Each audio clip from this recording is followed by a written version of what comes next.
The history of Indonesian law.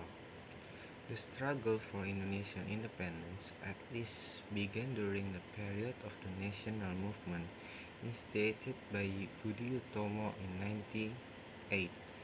Then the Islamic Union, Muhammadiyah Nahdlatul Ulama in 1926, and the Youth Page in 1928. It was during this period towards independence that all components of the nation united for the sake of realizing Indonesia independence.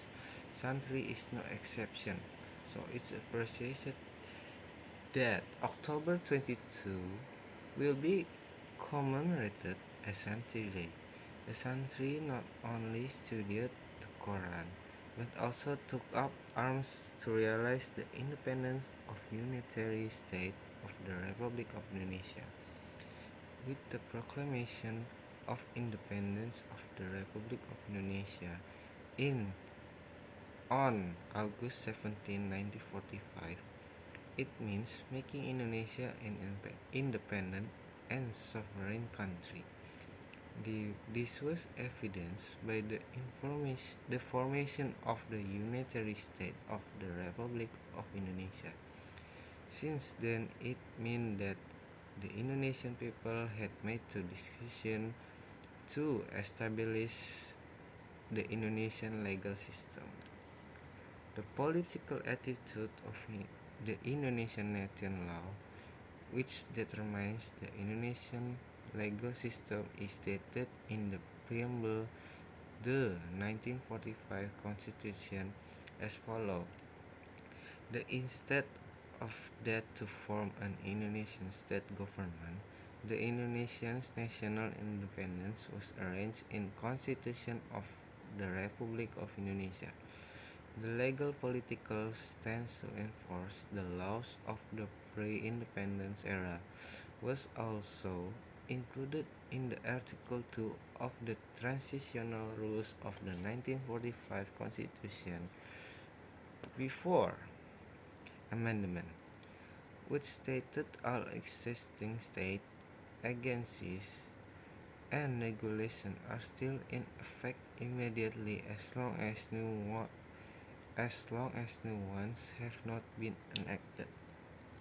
According to this, the transitional provisions of the 1949 RIS Constitution are contained in Article which states laws and administrative provisions that existed at the time this constitution came into effect remain in effect unchanged as the regulation and provisions of the United States of Indonesia.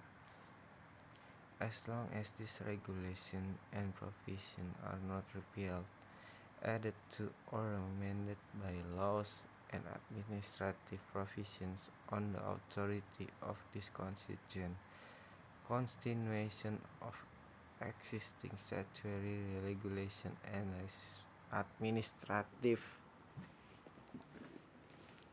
administrative provisions as explained in paragraph 1 only applies provided that these regulations and provisions do not conflict with the provisions of resolution statute of the Union.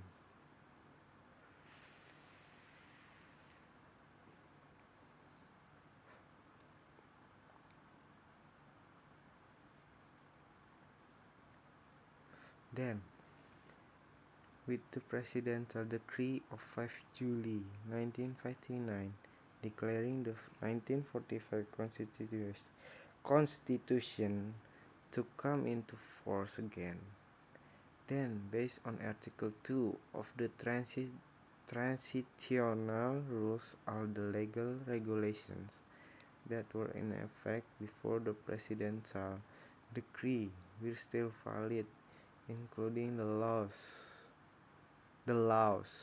statutory regulations that were in effect during the Dutch East in this era. I think that just for now. Thank you for watching.